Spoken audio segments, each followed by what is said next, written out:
ইলিশের ভরা মৌসুম, অথচ চাঁদপুর বড় স্টেশন মাছঘাটে নেই কাঙ্ক্ষিত ইলিশের সরবরাহ। মাছের সংকটে একদিকে বাড়ছে দাম, অন্যদিকে ক্রেতারাও কমছে ঘাটে। এক সময় প্রতিদিন 1 থেকে 1.5 হাজার মন ইলিশের সরগম থাকত দেশের অন্যতম বড় এই মৎস্য অবতরণ কেন্দ্র। তবে এবার সেখানে মিলছে না 20 থেকে 30 মন মাছও। ফলে সরবরাহ কমে যাওয়ায় বেড়েছে ইলিশের দাম।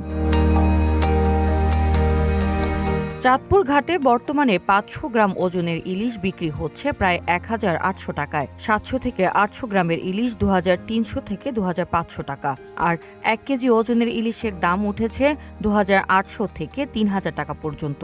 মাছের অবস্থা খুবই খারাপ। এখন যে সিজন চলছে, সিজনের মধ্যে ইলিশ মাছ নাই। আসছিলাম একটা অনুষ্ঠানের জন্য ইলিশ মাছ নেওয়ার জন্য, এখন ভাবতেছি ইলিশ মাছের বদলে রুই মাছ বা কাতল মাছ খাওয়াতে হবে। আমি 1800 টাকা করে 14 পিস মাছ কিনছি। মাছের সংখ্যা একটু কম, তারপর আমি চাই এখান থেকে 900 গ্রাম মালা মাছ কিনছি 1800 টাকা করে। আগে আমাদের এই ঘাটে পর্যাপ্ত মাছ থাকতো এবং গ্রাহকও থাকতো, এখন মাছও কম গ্রাহকও কম, এই জন্য মাছের রেট অত্যন্ত বেশি।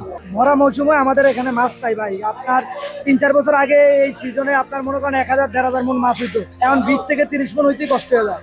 জেলে ও ব্যবসায়ীদের মতে নদী ও সাগরে এবার ইলিশের উপস্থিতি আগের তুলনায় অনেক কম। ফলে ভরা মৌসুমেও চাহিদার তুলনায় সরবরাহ মিলছে না। এইবার কন্টামিনেশন দিন দিন বাড়ছে, নদী দূষণ বাড়ছে, নাব্যতা দিন দিন কমছে। এগুলো নিয়ে সংশ্লিষ্ট কর্তৃপক্ষ যারা আছে তাদের কোনো অ্যাক্টিভিটিজ আমরা দেখি নাই। সাগরও আস্তে আস্তে ইলিশ শূন্য হয়ে যাচ্ছে। সাগরে যে আপনার ট্রলিং জাল দিয়ে, জাহাজ দিয়ে যে মাছ ধরছে, সেই জাল এবং জাহাজও ইলিশ কমার অন্যতম কারণ।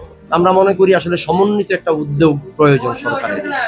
ইলিশের এই সংকটের কারণ চিহ্নিত করে দ্রুত সমন্বিত উদ্যোগ না নিলে ভবিষ্যতে ইলিশের প্রাপ্যতা আরও কমে যাওয়ার আশঙ্কা সংশ্লিষ্টদের। ইলিশ উৎপাদন কমে যাওয়ার কারণ খুঁজে কার্যকর উদ্যোগ নেয়ার দাবি জানিয়েছেন জেলেরা।